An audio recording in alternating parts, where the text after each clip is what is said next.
You've likely noticed that here in the Beaverton School District, we grade differently than you may have experienced as a student yourself. Why? Well, nearly 10 years ago, BSD started rolling out a new grading system. It's called standards-based grading, and it has 5 guiding principles. All students are capable of meeting academic standards. All students should receive timely feedback on their progress. Students should have multiple opportunities to show what they have learned. Mistakes are a necessary part of learning, and reporting on student behavior should be separate from their academic progress.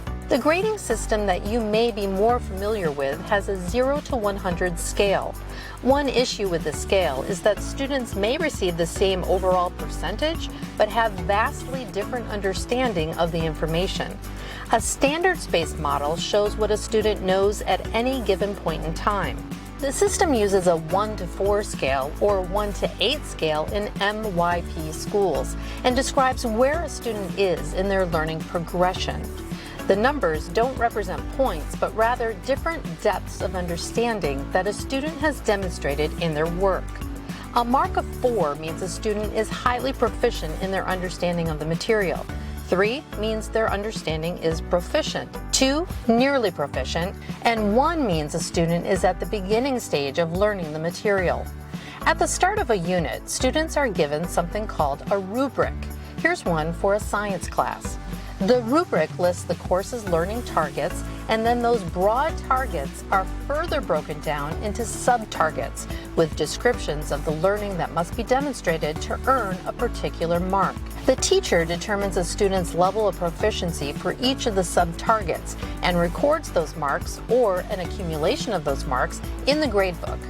At the end of the grading period, the student receives an overall mark, again on a scale of 1 to 4.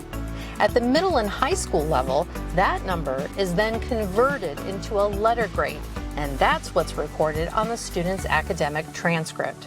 So now that you understand more about rubrics, targets, and sub-targets, how can you support your students' learning? First, ask to see the rubric for their current units of study and help them track their progress on each sub-target. The benefit of this model is that it's clear what students need to demonstrate to progress in their learning. Review their teachers' feedback with them and encourage them to ask their teachers questions and seek out help when needed. We believe standards-based grading is the best way to support students' academic progress. When we, teachers, families, and students, focus on learning, all students can achieve.